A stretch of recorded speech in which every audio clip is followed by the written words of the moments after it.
دعوت خطاب دیتا ہوں جناب مفسر قرآن حضرت علامہ الشیخ محسن علی نجفی صاحب قبلہ کو.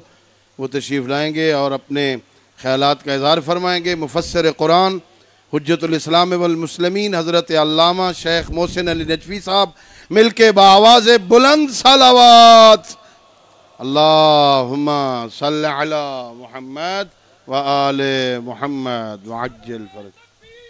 اللہ اکبر. پورے زور سے جواب دیجئے بھائی.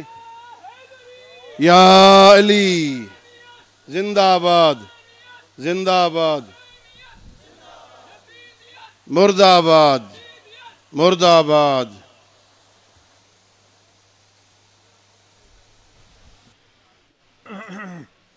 اعوذ باللہ من الشیطان الرجیم. بسم اللہ الرحمن الرحیم. الحمد للہ والصلاة علی نبی والمیامین من آلہ. علماء اعلیٰ السلام علیکم. میں خصوصاً ہمارے بزرگ علماء آیت اللہ حافظ قبلہ اور حضرت قائد ملت اور دیگر علماء کرام اور آپ حضرات کا بہت بہت شکر گزار ہوں کہ آپ یہاں تشریف لے آئے. گفتگویں ہوئیں، باتیں جو ہونا چاہیے تھی وہ ساری باتیں ہو گئیں. میں دو باتیں عرض کروں گا صرف. ایک اپنے ذاکرین سے، ذاکرین کی خدمت میں یہ عرض ہے کہ آپ جو ممبروں پر آ کر کے آزادانہ گفتگو فرما رہے ہیں یہ تا دیر نہیں چلے گا. ہم آپ کو نصیحت کرتے ہیں ورنہ ایک وقت آئے گا جس طرح ابھی ایک واقعہ پیش آیا اور آپ تھوڑا سا آپ متنبہ ہو رہے ہیں اور آئندہ ایسا وقت ہو سکتا ہے کہ آپ کو اسٹیج کے اوپر آنے کا راستہ بند ہو جائے اگر آپ آزادانہ اس طرح گفتگو کو جاری رکھیں. ہم آپ کے لیے نصیحت کرتے ہیں. ہمارا آپ کے ساتھ کسی قسم کے مفاد میں ٹکراؤ نہیں ہے، کوئی ٹکراؤ مادی مفاد میں ہمارا آپ کے ساتھ کوئی ٹکراؤ نہیں ہے. ہم ملت کے لیے، ہم مذہب کے لیے آپ کو نصیحت کرتے ہیں. وَلَكِنْ لَا تُحِبُّونَ النَّاصِحِينَ. آپ ہمارے ساتھ لڑائی نہ کریں، آپ ہم سے ناراض نہ ہوں، ہماری باتوں کو سنیں اور اپنے گفتگو کو حدود میں رکھیں.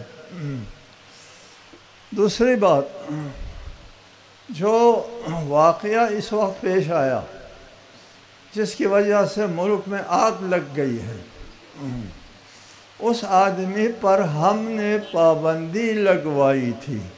ہماری طرف سے اس کو بولنے کی اجازت نہ تھی، آپ نے پابندی اٹھا دی اور آپ نے مجلس کا اہتمام کیا. ہمارے پاس پروف موجود ہے.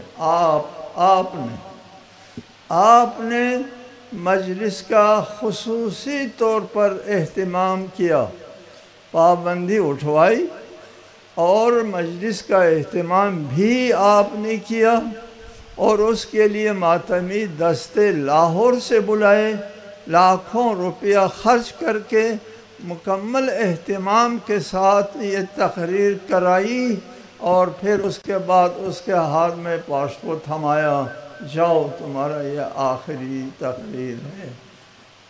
یہ سب آپ نے کیا ہے، ہم نے نہیں. ہم نے اس کو بولنے کی اجازت نہیں دی تھی. اس نے جو بولا وہ ہماری طرف سے نہیں ہے، آپ کی طرف سے. ہماری طرف سے پابندی تھی اور آپ نے پابندی اٹھائی. ہم بولنے کی اجازت نہیں دیتے تھے، آپ نے بولنے کی اجازت دی اور بولا اور آپ کی مقصد کی بات کی چلا گیا. دو باتیں. تیسری بات، جو تکفیری عناصر ہے ان کی خدمت میں عرض یہ ہے ہم آپ کی خدمت میں عرض کرتے ہیں، آپ شیعہ، ہم شیعہ لوگ، ہم کسی کی تکفیر نہیں کرتے۔ تکفیر کرنا خوارج کی سنت ہے، منافق کہتے ہیں، گمراہ کہتے ہیں، فئات باغیہ کہتے ہیں، کافر نہیں کہتے۔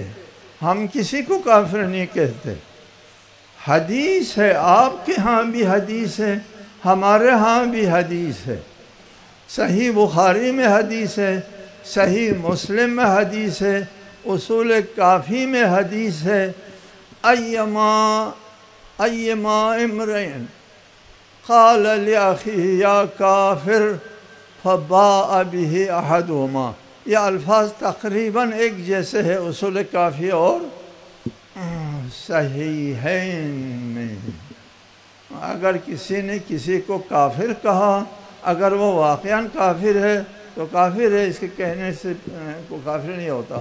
اگر وہ کافر نہیں ہے تو یہ شخص کافر ہو جائے گا۔ ہم اس بات کو، ہم شیعہ اس بات کو سمجھتے ہیں، ہم کسی کو کافر نہیں کہتے، کافر نہیں کہتے ہم شیعہ، ہماری تعلیمات میں نہیں ہے کسی کو کافر کہنا۔ جی، کسی کو کافر کہیں گے، اگر وہ کافر نہیں ہے تو کہنے والا کافر ہو جاتا ہے۔ صحیح بخاری، صحیح مسلم، اصول کافی، امام جعفر صادق علیہ السلام کا فرمان ہے۔ کسی نے بھی کسی کو کافر کہا، ہم کافر نہیں کہتے۔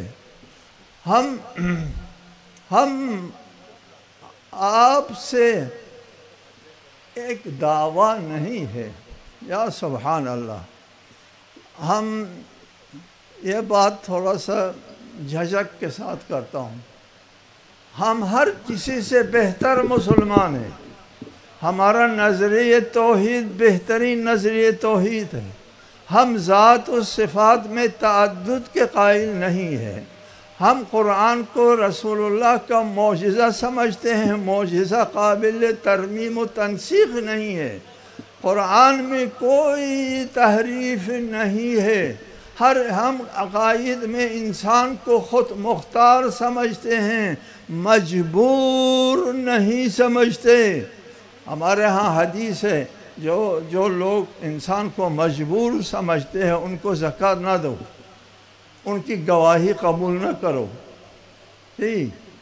ہم انسان کو مجبور بھی نہیں کہتے، ہم کہتے ہیں مجبور کو قانون نہیں دیا جاتا۔ جامع ترین اسلام کو ہم جو مانتے ہیں وہ جامع ترین اسلام، ہم کافر، ہم کو جو کافر کہتے ہیں ہم پر ترس آتا ہے، اوہ بیچارہ پہلے اچھا بھی تھا، ہم کو کافر کہہ کر کافر ہو گئے۔